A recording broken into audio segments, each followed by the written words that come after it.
Tikulandireni nonse pano pa Tiyankhuleni Ambuye pamene tikukonzekera chaka chachikulu cha Pentekoste. Pentekoste ndikuti kutsika kwa Mzimu Woyera, kutsika kumene anatsika Mzimu Woyera pa nthawi ya apostoli Ambuye satangokwera kupita kumwamba patatha masiku 50. Komano kutsika kwa Mzimu Woyera kumeneku ndi kumene kukuyendetsa mpingo ngakhale lero lino.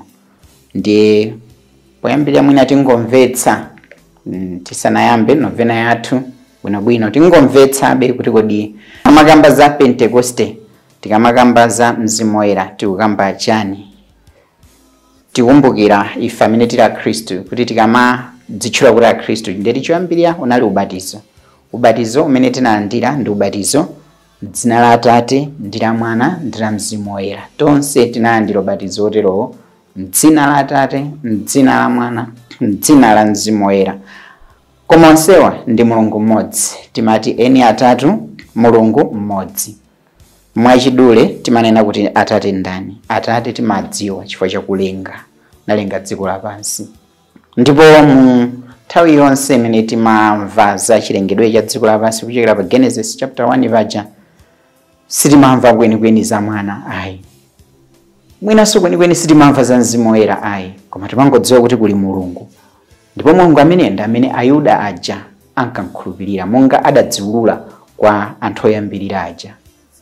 Kuyamba kwa anthu oyamba achina Adamu, Eva, kenaka tikamapita kwa achina Abrahamu, achina Noa, choncho kumapita kutsogoloko kenaka achina Mose ndi anayamba kudziwulula momveka bwino. Koma titafika nthawi ya aneneri pameneno anayamba kulosera zoti kudzabwera wina Mesiya. Amene ndiye uja kuchipangano chatsopano timene kuti Yesu Khristu. Anabwera kudzatani? Kudzawombola mtundu wa anthu umene unali utalandira chilango chifukwa cha tchimo la makolo lija. Tchimo limene linali lopatsirana ndi tchimo lija limene kuti lobadwa nalo. Kuchokera mu tchimo lobadwa nalo limeneli ndi limene anthu timakhala ndi inclination kadne kuti mapendekero ku machimo ndipo timachitadi zoterozo. Yesu Khristu anabwera kudzatitsekulira khomo limene linatsekeka chifukwa cha machimo, chifukwa cha tchimo loyambirira, chifukwa cha machimo amene timawachita. Kotero kuti tikamawachita machimo nkukumbukira kuti tili ndi Khristu amene adatipulumutsa, nkuchita confess machimo athu kuwalapa, basi timakhala kuti tikubwerera ku chipulumutso chija. Koma Yesu Khristu pamene amachoka pansi pano anabwera physically kudzakhala munthu, koma kubwerera kumwamba anatilonjeza ophunzira ake. Analonjeza anthu amene anali nawo, sindikukusiyani nokha, ndidzakutumizirani Nkhoswe. Nkhoswe imene ndi Mzimu Woyera amene tikumudikirira pa nyengo ino ya Pasaka, tikumudikirira kunena kuti pa Pentekoste, ndi amene tikufuna tiyambire novenayi. Mzimu Woyera amene ndi ndani? Tamva kale zimene Mulungu Atate anachita pachiyambi, koma mwina tanena kuti sizimadziwika kuti Mwana analipompo kapena Mzimu Woyera analipompo. Koma timadziwa kuti pamene amalenga dziko lapansi Mulunguyo amanena zinthu zosiyanasiyana zimene tikamazifukula nkumaona Baibulo lija zimatidziwitsa kuti apa pamasonyeza kuti anthuwa adali limodzi. Tikunena kuti anthu mu language yathu, koma Mulungu si munthu ayi. Tigwirizane pamenepo. Ndiye pamene Mulungu adapanga dziko lapansi amati panali mpweya analenga dziko, mzimu nkayendayenda. Ndi pamene Mulungu adapanga munthu anapumuziranso mpweya. Ndi timatanthauzira kuti mpweya umenewu umene pa Chihebra amati ruwa ndi mzimu adalipo pachiyambi. Ndipo pokamba za Mwana ndi muja timanena kuti Mulungu pa Genesis 1:26-27 anati tiyeni tipange munthu chifaniziro chathu. Mulungu adadzika mu plural, zimene zimatanthauzira kale kuti adali kale onsewa mu utatu wawo ali mmodzi ndi amene analenga zinthuzi.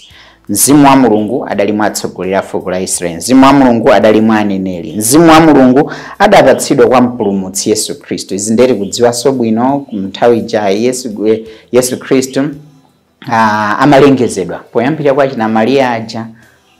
Kuzidzatheka bwanji? Yosadandaula, Mzimu wa Ambuye udzakufungatira. So Mzimu wa Ambuye adalipo pamene Khristu amasanduka munthu pansi pano. Mzimu wa Ambuye adalipo anamutsogolera pamene amakabatizika. Paja panadzatera nkhunda. pa pewa pake. Ndi eni atatu adaonekera kwambiri pa ubatizo umene uchawo. Chifukwa kuti kunamveka mawu kumwamba, uyu ndiye mwana wanga amene ndimakonda kwambiri, ndimakondwera naye. Atate. Mwanayo ali muno akubatizika. Koma Mzimu Woyera adaonekera ngati nkhunda imene imakatira pa pewa paja. So atatuwa anaonekera kwambiri mu chipangano chatsopano mmene samamba ntchito yake ija. Ndi kuti adapitiriza kuyamba kufotokozera za Mzimu Woyera. Mzimu Woyera ameneyu ndi mweyu amene akugwira ntchito lero mu mpingo. Ndi Khristu ndi amene adatsindika kwambiri ntchito za Mzimu Woyera amene ndidzakutumizirani Nkhoswe. Nkhoswe imene ndi imene idzakukumbutsani zonse zimene ndakuphunzitsani, imene idzakulondolerani kuchoona.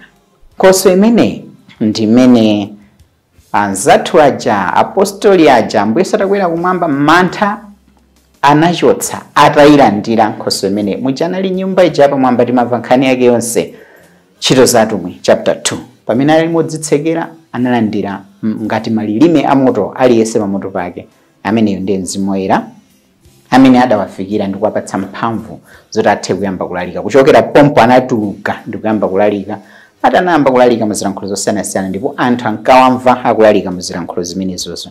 Mzimu Woyera amene ndi amene lero lino amatipatsa mphatso zosiyanasiyana. Mphatso zimenezi tikawerenga pa Galatiya 5 verse ya 22 lekeza 23 akutiuza amapereka mphatso za chikondi, chimwemwe, mtendere, kuleza mtima, chifundo, kukoma mtima, kukhulupirika, kufatsa ndiponso kudziletsa. Ife tikunyadira makamaka masiku ano timaziona mphatso zimenezi mwa anthu ena ndipo timakira kuti uyu ndi munthu. Tikamanena kuti uyu ndi munthu timakhala tikuona mphatso zimenezi. Ndi kuti Mzimu Woyera akugwira ntchito m'dziko lino lapansi ngakhale panopa. Komabe tiona mu nthawi imene tikusinkhasinkha mu novena yathu imene tikupemphera kuti Mzimu Woyera adze kwa ife, abwere ayatse moto wake, tionabe kuti pali zina ndi zina zolephera zimene dziko lapansi likufuna lipereke ndithu mphamvu zonena kuti zigonjetse ntchito za Mzimu Woyera. Koma zimenezi kwa anthu okhulupirira sizitheka iyayi. So timafuna kuti tipoyamba tidziwitsane zimenezi, kufunika kwake kwa nyengo imeneyi ya novena imene tikupanga konzekera Mzimu Woyera amene akugwira ntchito m'malo mwa eni atatu onse ali pa ntchito. Mzimu Woyera ndi amene tsopano ali active ndithu mu njira zosiyanasiyana mu mpingo mwathu mu dziko lonse lapansi. Tsopano tiyamba novena yathu. Tsiku la lero lachisanu ndimene tikuyamba novena ya masiku asanu ndi anayi kuti tikafike la Mulungu la Pentekoste. Ndipo tonse tikhalire limodzi mu nthawi imeneyi pano patiyankhule na Ambuye pamene tizikhala tikupemphera limodzi, kusinkhasinkha limodzi za ntchito za Mulungu kudzera mwa Mzimu Woyera mu mpingo komanso mu dziko lapansi.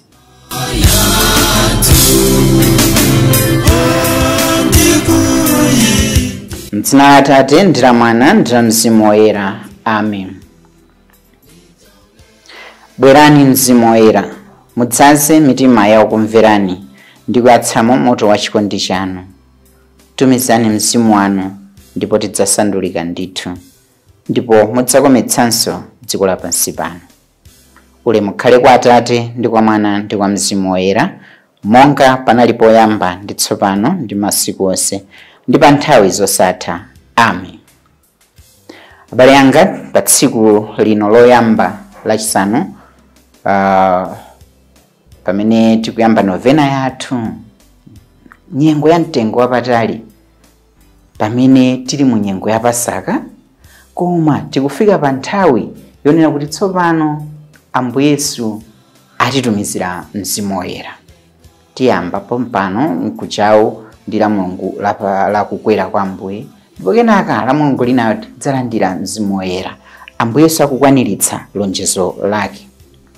Kuyambira pa nthawi imene anthufe tinabadwa, kuchokera nthawi imene tinabwera m'dziko lapansi, mpaka pa nthawi imene anthufe tikalowe m'manda, pamene tikachoke pa dziko lapansi. As long as tili moyo, as long as tikupuma, ndekuti tili pa ulendo. Tili pa ulendo chifukwa chani? Tidayamba pa tsiku lina lake ndipo tikusintha kusuntha kuchoka pamene tidali kumafika pena, ndipo tsiku lina tidzapezeka kuti pamene tinali pa dziko lino lapansi palibepo. Koma ndiye kuti moyo wathu ngopanda ntchito? Ayi, moyo wathu uli ndi chiyembekezo. Abale anga, tipange relate, tilumikize ulendo umene wa moyo wathu ndi zimene mpingo wathu kudzera mu Jubilee imene analengeza Apapa Francis Malemu, Jubilee ya chiyembekezo, poti tili mu chaka cha Jubilee. Tilumikize ulendo umene ndi ulendo mutu wa chaka cha Jubilee umene Apapa Francis analengeza. Akuti ndife apa ulendo apa achiyembekezo, pilgrims of hope. Pamene tili pansi pano tizidziwa kuti tinabwera ndipo tidzachoka. Pamene tili pansi pano tikukhala chonchi, tizidziwa kuti mmene tinabwera pano sitinabwere nkufuna kwathu. Ayi, palibe angandiuze kuti ine ndinafuna kuti ndibwere pa dziko lapansi. Ayi, ali pamene anafuna kuti tibwere pa dziko lapansi. Tikamakumana ndi nthawi zokoma kwambiri nkumayamikira mwina ma achievement athu zonse zimene nachita, ndinapanga chakuti madzichemerera ine ndimatha. Umatha. Koma amene amatha kwambiri ndi amene anakupatsa nzeru, ndi amene anakuyika dziko lapansi nikupatsa nzeru kuti upange zimenezozo. Ameneyo ndi ndani? Ameneyo ndi amene akhoza kukwanitsa kuti utheso kwambiri even mu nthawi imene iweyo ukukachoka pa dziko lapansi, kuti ukwaniritse zinthu zimene mwina iwewe mwini wake sumaziyembekezera. Ndi chiyembekezo chimene chocho, chiyembekezo chimene tikunena pano. Koma tikamakhala nthawi ndi nthawi pamakhala mafuno ambiri. Inde ndikufuna nitafikira pakuti, ndikufuna nditachita zakuti, ndikufuna nitafikira motere. Nthawi zina zimatheka, nthawi zina sizimatheka. Koma aliyense amafuna zabwino mmoyo, sikuti pali amene amafuna zoyipa. Ayi, chimenecho ndiye timachitira chiyembekezo, hope. You don't hope for bad things. Ayi, zimangochitika kuti zinthu zachitika bad, koma you always hope for better things, good things. Kwa ifa Kristu timalumikiza hope, chiyembekezo ndi chikhulupiriro. Chikhulupiriro chathu chimene chimatipatsa chiyembekezo chonena kuti moyo wathu siwopanda ntchito, moyo wathu uli ndi cholinga. Ndi kuti zimene zikwaniritsidwe pamabweranso mawu ati chikondi, kuti chikhalepo pakati pathu, chikhalepo kuchokera mmoyo mwanga. Nthawi zina timadzifunsa tikaona zinthu zikukanika, kodi ine ndinachokera kuti? Why am I in this position? Cholinga cha moyo wanga ndi chani? Ndipo tikafika poti zinthu zathinitsitsa timaona ngati talephera, hands up, timagiva, ndalephera. Mwina timakhaso ta ena opemphera tomwefe, timakhala kuti tapemphera nkuona ngati sizikuchitika, chiyembekezo chimatha. Mwina zimene zimachitika moyo mwa ife amene tikumverana pano, komanso mwina ife taonapo anthu ena akuona zimene zikuchitika moyo mwawo, kuona kuti afika ponena kuti ndalephera. Abale anga, even the suicide cases that we have now, kudzipha kumene anthu akumadzipha ndi chani? Afika ponena kuti akuona kuti palibenso chiyembekezo, aona ngati moyo uli ndipo wafika pothera. Tiwerenge mawu a Mulungu mwachidule amene atiuzenso zina zimene zimaoneka kalero ndipo zingatipatse feyo chiyembekezo. Tiwerenga Exodus chapter 3 verse ya 78 komanso 9 ndi 10. Chapter 3 verse ya 78 komanso 9 ndi 10. Kenaka chauta adati, ndaona mmene anthu anga akuzunzikira ku Igupto. Ndamva kulira kwawo kofuna chithandizo chifukwa cha anthu amene akuwapsinja. Ndikudziwa bwino kuzunzika kwawo.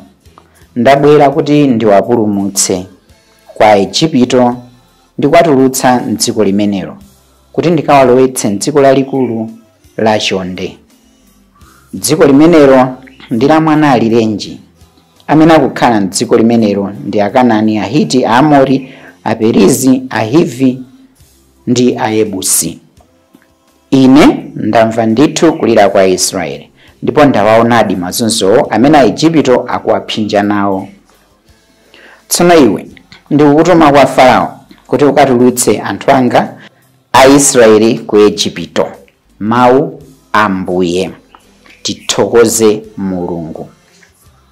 Kuyambira pachiyambi pamene Mulungu anali atangodzidziwitsa kwa Israeli kudzera mwa Mose pamene ankawatulutsa kuja ku ukapolo.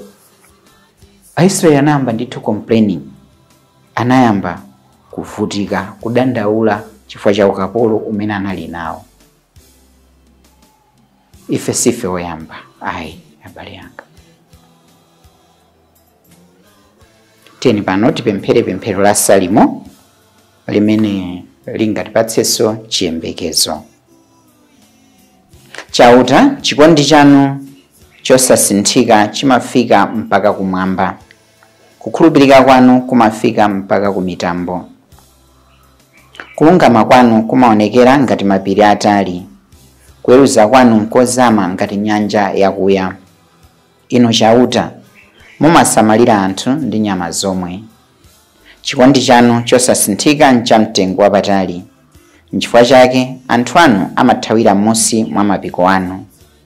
Mumawadyetsa zonona m'nyumba mwanu, ndipo mumawamwetsa zakumwa za mtsinje wa madalitso anu. Inde, kwa inu kuli kasupe wa moyo, mkuwala timaona kuwala.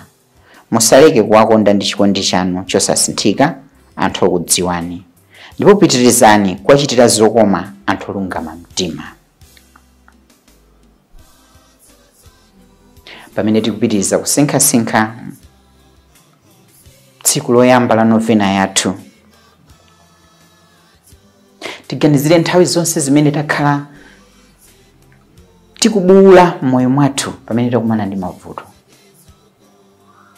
Tiganizire anthu aja, abale athu, abwenzi athu, amene takhala tikuwaona kuti awa akubuwula, akuvutika ndi mavuto awo. Mwina atipempha mapemphero ifeyo, mwina sanatipemphe koma tikudziwa kuvutika kwawo. Timatha kulira ndi kubuwula, Mulungu wanga mwandisiyiranji, bwanji mumakhala kutali ndine. Awo amene tikuwapemphererawo akhala kubuwula ndi mawu omweyo, Mulungu sandikonda ine, bwanji wanditalikira. Komatu Mulungu abale anga sali kutali ndi ife. Nthawi zonse tione mtanda wa Yesu Khristu, ngati adalola mwana wake wokondeka. Yohane 3:16, adali naye mwana mmodzi yekha koma anavutika. Mwana mmodzi yekhayo Yesu Khristu ndi amene anabwera, ndipo amatiwuza kuti ndikubwera ndikudzapereka mtendere. Mulungu adatilenga kuti tikhale okondwa, tikhala mtendere, ndipo mwana wa Mulunguyo adatiwuza kuti mtendere umene ndikupereka si umene mtendere dziko lapansi umapereka ayi. Mwina tikamaona kunjoya kwa anthu awo, kusangalala kwa anthu awo, kumaona kuti mwina ali pa mtendere kuposa ifeyo, timaona ngati kuti Mulungu atitaya. Komatu abale anga ayi, Mulungu sangatitaye, ndipo Mulungu sanatitaye.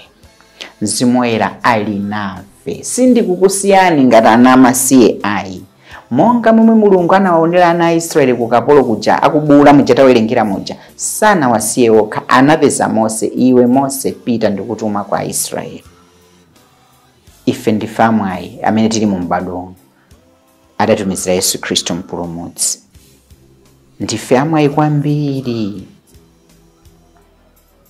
Abale anga, tiyeni tidzifunse pamene tikumaliza kusinkhasinkhaku, kodi mawu a Mulungu amene akutiwuza kuti Mulungu akumva kulira kwa anthu ake, mawu amenewa amatiwululira chani za Mulungu?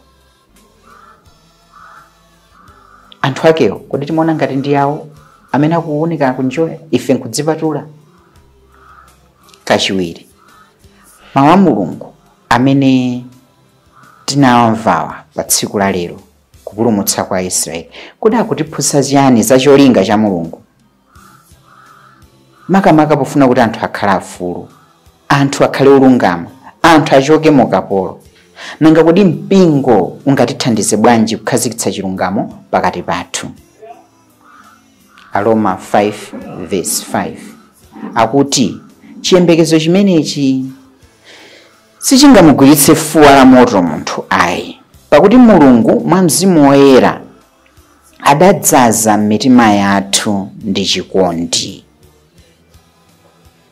Choncho abale anga tikhale ndi chiyembekezo chimenechi, hope that does not disappoint, kudzera mwa Mzimu Woyera amene tili nayo. Mzimu Woyera amayika chikondi cha Mulungu moyo mwathu.